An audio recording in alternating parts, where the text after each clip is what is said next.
نماز عصر کے وقت تمہارے حق میں عرش کے فیصلے ہو جائیں گے۔ اگر آپ یہ تسبیح پڑھتے ہیں تو ہر پریشانی، ہر مصیبت، ہر دکھ، ہر غم، ہر فکر منٹوں میں ختم ہو جائے گا۔ عصر کی نماز کے ٹائم آپ نے یہ تسبیح پڑھی، مغرب سے پہلے تمہاری ہر حاجت پوری ہو جائے گی، کیونکہ دو نمازیں بڑی اہم ہیں، اور ان میں سے عصر کی نماز، جس کی فضیلت بار بار حدیث پاک میں آئی ہے، اللہ نے قرآن کے اندر حکم دیا ہے۔ اور یہ تسبیح کون سی تسبیح ہے جو آپ نے عصر کے بعد پڑھنی ہے؟ یعنی یوں ہی عصر کی نماز کا وقت ہو، آپ یہ صرف 2 منٹوں کی تسبیح پڑھیں، تیسرے منٹ میں آپ کا مقدر سنور جائے گا۔ سب سے پہلے آپ نے باوضو ہو جانا ہے، نماز عصر کو آپ نے ادا کرنا ہے۔ آج جس گھر میں یہ تسبیح پڑھی جاتی ہے نا، یقین جانے اس گھر کے سارے غم ختم ہو جاتے ہیں، ساری مصیبتیں ختم ہو جاتی ہیں، سارے دکھ ختم ہو جاتے ہیں۔ وہ جو کچھ مانگتے ہیں رب کائنات ان کو عطا فرما دیتا ہے، کیونکہ نماز عصر کے بعد کی یہ خاص تسبیح ہے۔ آپ نے باوضو ہو کر نماز عصر کو ادا کر لیا، اسی جگہ بیٹھے رہنا ہے۔ سب سے پہلے رب کائنات کی بارگاہ میں اس کی رحمت کا سوال کرنا ہے، اس کی رحمت طلب کرنی ہے۔ وہ کیسے کرنی ہے، اس کا مکمل طریقہ، مکمل ترتیب، ایک ایک چیز آپ کو سمجھانے لگا ہوں۔ اگر آپ نے سمجھ لیا تو انشاءاللہ کامیابی تمہارے قدم چومے گی۔ دیکھیں میرے آقا کا فرمان بھی ہے، سنن ابو داؤد شریف کی حدیث مبارکہ ہے، فرمایا کہ کچھ ایسے لوگ ہیں کہ جو نماز عصر سے سورج غروب ہونے تک اللہ کا ذکر کریں تو اللہ تعالیٰ ان کو پسند فرماتا ہے، اور اس سے 4 غلام آزاد کرنے کے برابر ثواب بھی عطا فرماتا ہے۔ اسی طرح میرے آقا نے یہ بھی ارشاد فرمایا، جو نماز فجر سے سورج نکلنے تک اللہ کا ذکر کریں، مجھے ان کے ساتھ بیٹھے رہنا زیادہ پسند ہے، اس سے اولاد اسماعیل سے 4 غلام آزاد کرنے کے برابر اللہ ان کو بھی ثواب عطا فرماتا ہے۔ تو یہ نماز فجر اور نماز عصر کے بعد کے وقت کی اتنی اہمیت ہے، اتنی فضیلت ہے۔ اگر آپ عصر کے بعد یہ عمل کر لیں،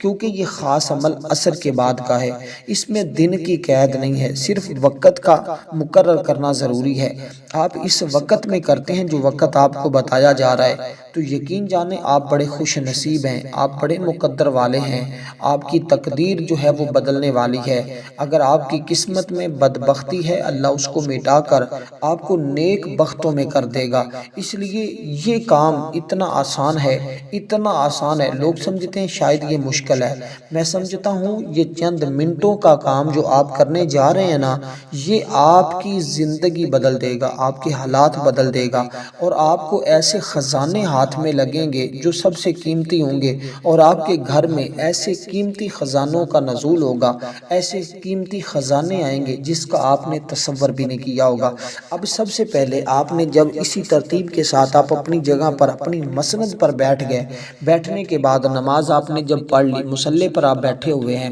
اپنی جگہ سے اٹھنا نہیں ہے، وہی بیٹھے بیٹھے آپ نے یہ 2 منٹ کی تسبیح کرنی ہے۔ صرف 2 منٹ لگتے ہیں، یقین جانیں اس میں زیادہ وقت بھی نہیں لگتا، بس اس میں تعداد کا خاص خیال رکھا جائے گا، تعداد کے ساتھ ساتھ اس کی ترتیب کا بھی خیال رکھا جائے گا۔ بس یہ 2-3 چیزوں پہ اگر آپ نے عمل کر لیا تو میں سمجھتا ہوں آپ بڑے خوش نصیب ہوں گے۔ آپ کو خود اندازہ ہوگا، آپ کا دل کرے گا کہ روز روز آپ یہ اعمال کریں، روز روز آپ یہ وظیفہ پڑھیں، تو پھر ماننا پڑے گا اللہ کے کلام میں، اللہ کے نام میں وہ تاثیر، وہ طاقت موجود ہے جو شاید کسی اور میں نہیں ہے، کیونکہ رب کائنات سے آپ نے سب سے پہلے اس کی رحمت کا سوال کرنا ہے۔ وہ کیسے کرنا ہے؟ آپ نے درود پاک پڑھا، جس کی تعداد صرف اور صرف 3 مرتبہ ہے۔ 3 مرتبہ آپ درود پاک پڑھیں گے، اللہم صلی علی محمد وعلی آل محمد کما صلیت علی ابراہیم وعلی آل ابراہیم انک حمید مجید، اللہم بارک علی محمد وعلی آل محمد کما بارکت علی ابراہیم وعلی آل ابراہیم انک حمید مجید، اللہم بارک علی محمد وعلی آل محمد کما بارکت علی ابراہیم وعلی آل ابراہیم انک حمید مجید۔ تو آپ نے یہ درود پاک پڑھنا ہے جو ہم نماز کے اندر پڑھتے ہیں، نماز والا درود پاک آپ نے پڑھنا ہے، اور نماز والا درود پاک صرف اور صرف 3 مرتبہ شروع میں پڑھیں گے، 3 مرتبہ آخر میں پڑھیں گے۔ درمیان میں آپ نے یہ سارا عمل کرنا ہے۔ یہ مختلف تسبیحات ہیں جو آپ نے پڑھنی ہے۔ سب سے پہلے آپ نے رب کائنات کی بارگاہ میں اس کی رحمت کا سوال کرنا ہے۔ کیسے مانگنی ہے رحمت رب سے؟ آپ نے یوں کہنا ہے، یا رحمانو یا رحمانو یا رحمانو یا رحمان۔ جب آخر پہ مکمل کریں گے، اس کی تعداد کو پورا کریں گے، تو پھر آپ کہیں گے یا رحمان۔ پہلے آپ اسی ترتیب کے ساتھ یہ تسبیح پڑھتے جائیں گے، یا رحمانو یا رحمانو یا رحمانو۔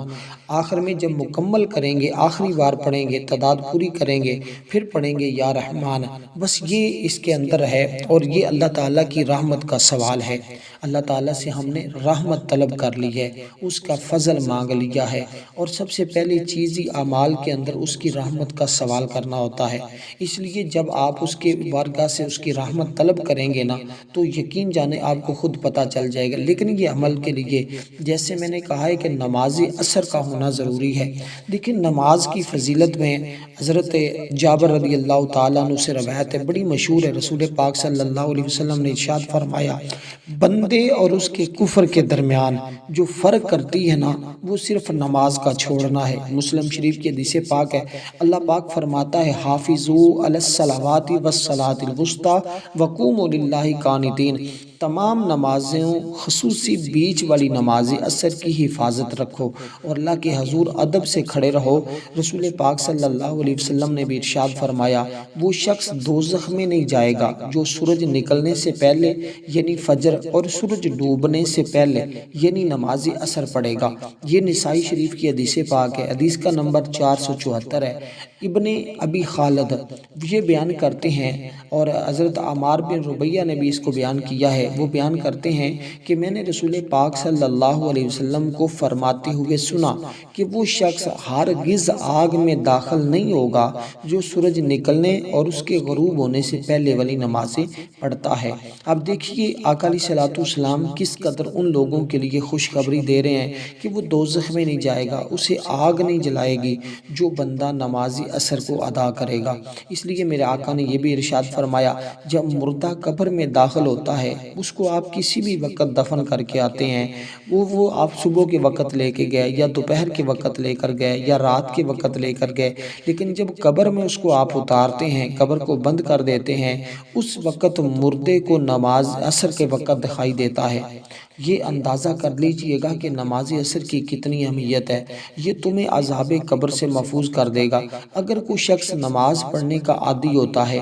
نماز اس نے کبھی نہیں ترک کی ہوتی، اور خصوصاً نماز عصر کی پابندی کرنے والا ہے، تو وہ جب قبر میں اتارا جاتا ہے تو فرشتے اس سے منکر نکیر سوال و جواب کے لیے آتے ہیں۔ وہ کہتا ہے، ٹھہر جاؤ، میری نماز کا وقت ہے، میں نماز پڑھ لوں۔ اب دیکھیے جب وہ نماز پڑھنے لگتا ہے، فرشتے کہتے ہیں، آپس میں گفتگو کرتے ہیں کہ یہ تو اپنی نماز کا اتنا پابند ہے، یہ ایمان میں کتنا مضبوط ہے، لہٰذا اس سے سوال و جواب کی ضرورت نہیں ہے، واپس چلے جاتے ہیں اور اس کے لیے جنت کا دروازہ کھول دیتے ہیں، اس سے جنت کی ہوا لگتی رہے۔ تو دیکھیں نماز عصر تو قبر میں بھی کام آ رہی ہے، حشر میں بھی کام آئے گی، دنیا میں بھی اس کا رزق دولت کبھی ختم نہیں ہوگا، پریشانیاں کبھی اس کے قریب نہیں آئیں گے، غم کبھی اس کے قریب نہیں آئیں گے، دکھ کبھی اس کے قریب نہیں آئیں گے، مصیبتیں کبھی اس کے قریب نہیں آئیں گی۔ اس لیے کوشش کریں آپ اس ترتیب کے ساتھ، کیونکہ جب رات اور دن کے ملائکہ، میرے آقا نے یہ بھی ارشاد فرمایا ہے، حضرت ابو ہریرہ راوی ہیں،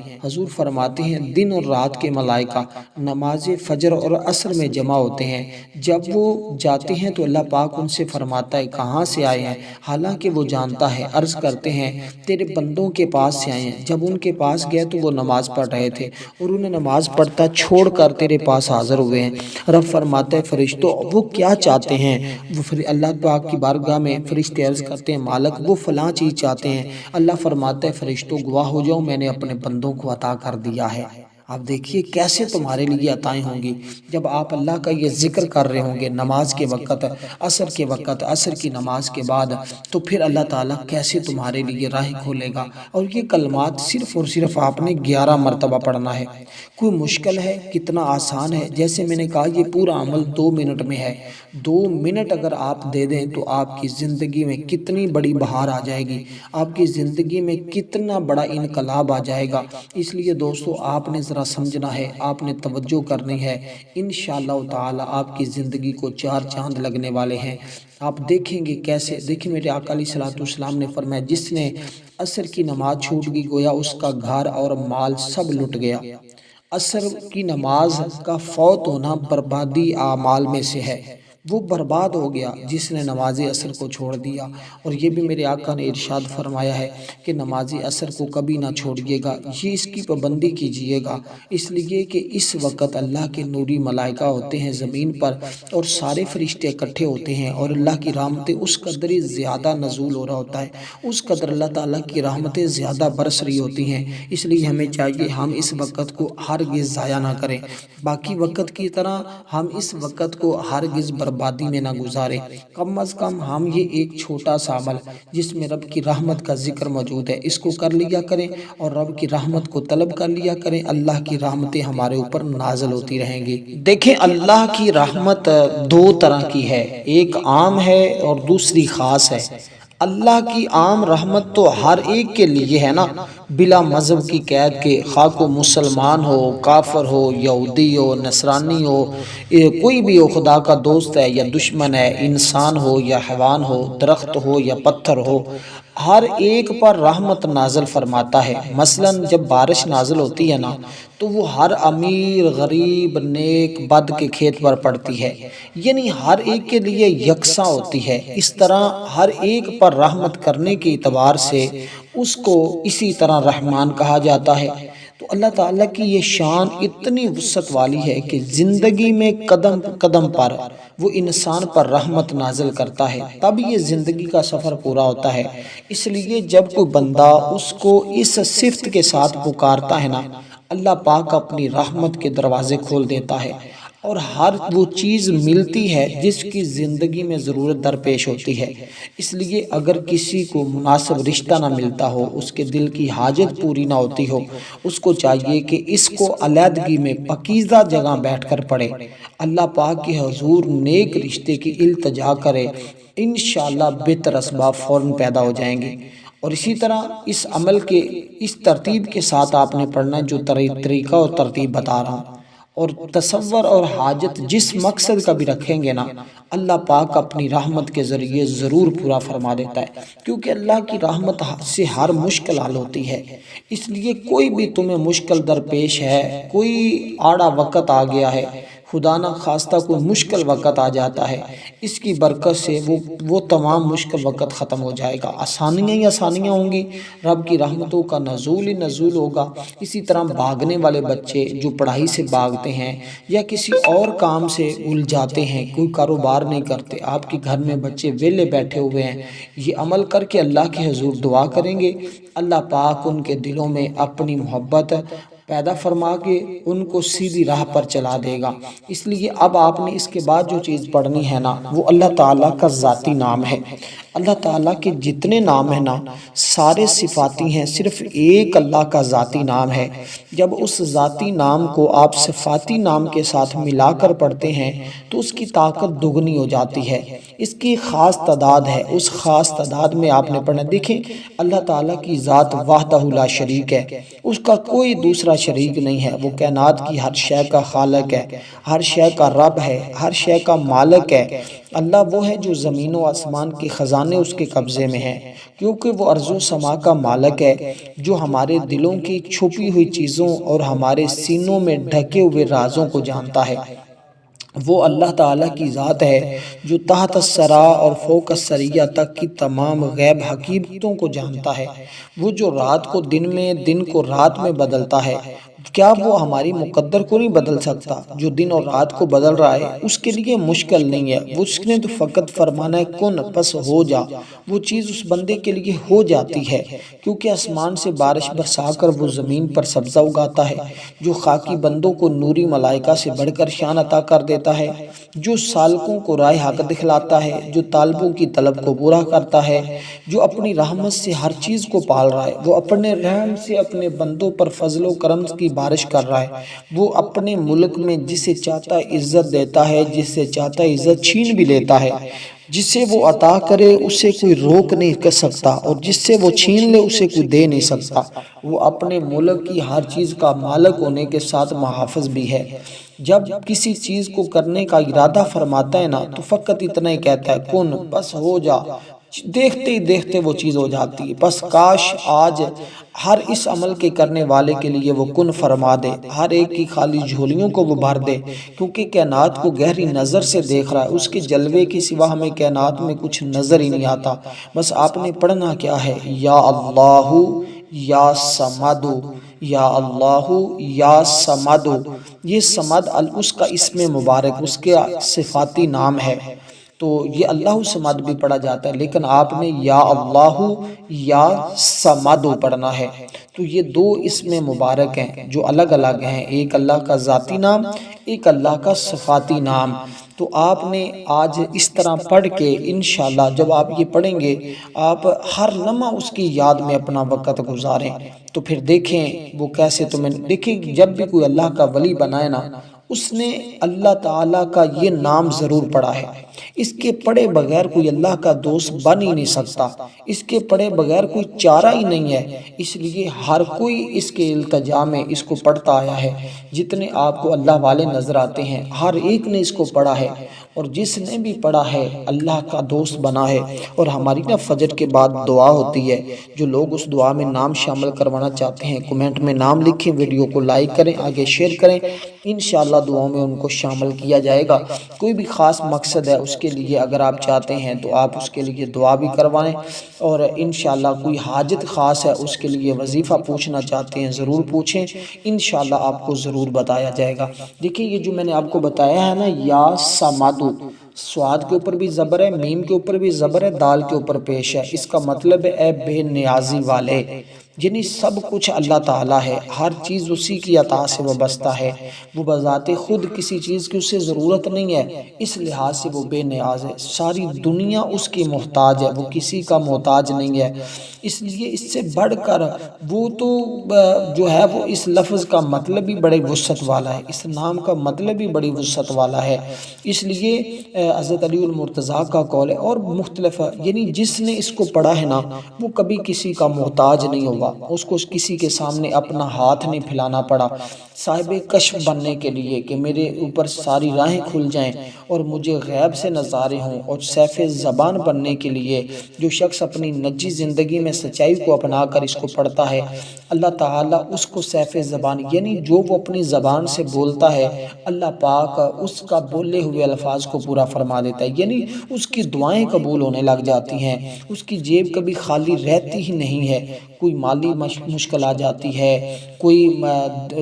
دیگر دنیاوی مشکل آ جاتی ہے، کوئی پریشانی، کوئی غم، کوئی خوف آ جاتا ہے، بس اس کے پڑھتے ہی وہ ختم ہو جائے گا، بھوک افلاس کو اللہ دور فرما دے گا، کاروبار میں خوب خیر و برکت ہوگی، دوسروں کو تابع کرنے کے لیے، بری عادت کو ہٹانے کے لیے، ایسا کام جس میں بے نیازی کا دخل ہو کے لیے کریں گے، انشاءاللہ آپ دیکھیں گے یہ بہت مفید ثابت ہوگا۔ اب اس ترتیب کے ساتھ جب آپ نے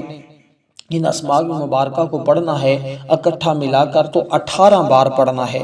دیکھیں تعداد کتنی مختصر سی ہے، بالکل مختصر سی، یہ تمام حاجات اور اغراض پوری کرنے کے لیے ہے۔ اگر کوئی شخص فسق و فجور، بدکاری، شراب، نشہ، غرض کے جس قسم کی بھی برائی میں ملوث ہو، پانی پہ دم کر کے بھی اس کو پیے گا، اللہ کے فضل و کرم سے برائیاں چھوڑ دے گا۔ میاں بیوی میں موافقت نہیں ہے، محبت نہیں ہے، یہ پلائیں گے، اللہ کے فضل و کرم سے دونوں میں محبت پیدا ہو جائے گی، اور اس کے علاوہ اس کی ہزاروں فائدے ہیں، لاکھوں فائدے ہیں، کیونکہ میرا رب ہر ایک چیز پر قدرت رکھنے والا ہے، سارے اختیار اسی کے پاس ہیں، اس کا حکم بغیر کسی واسطے کے فوراً نافذ ہو جاتا ہے، اس لیے اس کی بارگاہ سے مانگتے رہا کریں۔ اس کے ہر وقت رحمت کے دروازے کھلے ہوئے ہیں، ہر وقت اس کے کرم کی بارشیں برس رہی ہیں، بس کوئی لینے والا ہو وہ تو ہر لمحہ اپنے بندوں کو عطا فرمانے والا ہے۔ اس لیے اس کی بارگاہ میں آ جائیں اور اس کی بارگاہ سے مانگ لیں، وہ تمہیں ایسا نوازے گا کہ کاش اس طرح کا ہو سکتا ہے آپ نے زندگی میں اس کی کرم نوازی نہ دیکھی ہو، جتنا وہ اپنے بندوں کو اس عمل کے پڑھنے پر، اس کو یاد کرنے پر وہ نوازتا ہے۔ اس لیے آپ اس کو پڑھتے جائیں اور رب کی رحمتیں اور اس کے کرم کی بارش حاصل کرتے جائیں۔ اب اس کے بعد جو تیسرے نمبر پر جو کلمات آپ نے پڑھنے ہیں وہ بھی بڑے آسان سے ہیں، وہ بھی بڑے مجرب ہیں، ان کے بارے میں مختلف اقوال موجود ہیں، مختلف اللہ والوں نے اس کو پڑھنے کا حکم دے رکھا ہے۔ اور ہمیشہ جب حالات قابو میں نہ رہتے ہوں، جب ہر طرف سے بے بسی ہو اور امتحان ایک سے بڑھ کر دوسرا آ رہا ہو، تو آپ اس کو پڑھیں گے انشاءاللہ تعالی، کیونکہ یہ آیہ مقدسہ ہے قرآن کریم کی، ایک چھوٹی سی آیہ مقدسہ ہے، بلکہ ایک آیہ مقدسہ کا تھوڑا سا حصہ ہے۔ یہ صرف مصیبتوں میں نہیں بلکہ چھوٹی سے چھوٹی، بڑی سے بڑی پریشانیاں، گم شدہ چیز یا امتحان کے دوران گھبراہٹ کے وقت بھی پڑھیں تو سکون اور حوصلہ دیتی ہے، اور یہ عزت اور صبر کی علامت ہے۔ جب کسی بندے کا بچہ فوت ہو جاتا ہے، یہ کلمہ پڑھے تو اللہ تعالیٰ اس کے لیے جنت میں ایک گھر بنا دیتا ہے جس کا نام بیت الحمد رکھا جاتا ہے، اور اس کے ساتھ ساتھ اللہ کی طرف سے اس کو اجر کی امید مل جاتی ہے۔ یہ ہمیں صبر کی تلقین کرتی ہے جو ایک اہم دینی فریضہ بھی ہے، اور اس کو آپ نے صرف 11 بار پڑھنا ہوگا، کیونکہ اللہ تعالیٰ مصیبت میں اجر کی امید رکھنا، اللہ تعالیٰ اس کو بہتر بدلہ دیتا ہے، کیونکہ اللہ کی ملکیت کا اقرار ہے اس کے اندر کہ ہم سب اللہ کے ہیں، اسی کی طرف ہم نے جانا ہے۔ یہ احساس ہوتا ہے ہماری زندگی، جان، مال سب اللہ کی ملکیت میں ہے، لہٰذا اس کے فیصلوں پر کوئی اعتراض نہیں ہونا چاہیے۔ وہ جب فیصلہ کر لیتا ہے وہ اسی طرح کر دیتا ہے۔ اس لیے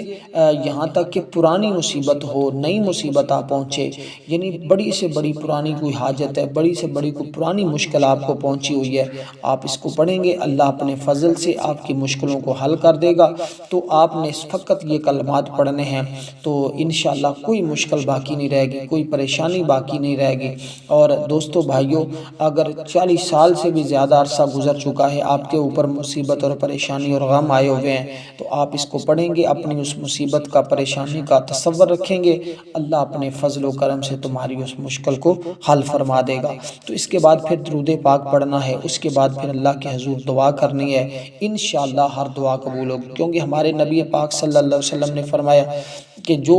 تیروں کے ذریعے فال نکالے یا جو بدہونی کا شکار ہو جائے، سفر سے لوٹے، وہ شخص کبھی بلند درجے تک نہیں پہنچ سکتا۔ تو جو اپنے ذہن میں اس طرح کی چیزیں ہیں ان کو نکال دیں، بس اللہ کی طرف رجوع کریں۔ جب بھی مشکل اور پریشانی آئے تو چلتے پھرتے بھی اس کو پڑھ لیا کریں، اس کی بے حساب برکتیں تمہیں نصیب ہوں گی۔ اب یہ کلمات کون سے ہیں آپ نے پڑھنا ہے؟ دیکھیں، اللہ پاک ہمارے حال پر رحم فرمائے، یہ صرف وہمی باتوں سے بچیں۔ بلی کے رونے کی آواز کو سن لیا تو کہتے ہیں یہ منحوس باز ہے، اس لیے میرا تو آج کا دن ہی بیکار گزرے گا۔ دکان پر پہلا گاہک آ گیا تو کہا یہ تو گاہک آج صحیح نہیں آیا۔ تو اس طرح کی باتوں سے باہر آئیں، اللہ کے پر یقین رکھیں اور اس عمل کو پڑھیں یقین کامل کے ساتھ، انشاءاللہ بہاریں ہی بہاریں زندگی میں۔ آپ نے پڑھنا ہے انا للہ و انا الیہ راجعون، انا للہ و انا الیہ راجعون، انشاءاللہ بے حساب برکتیں نصیب ہوں گی۔ والسلام ورحمۃ اللہ۔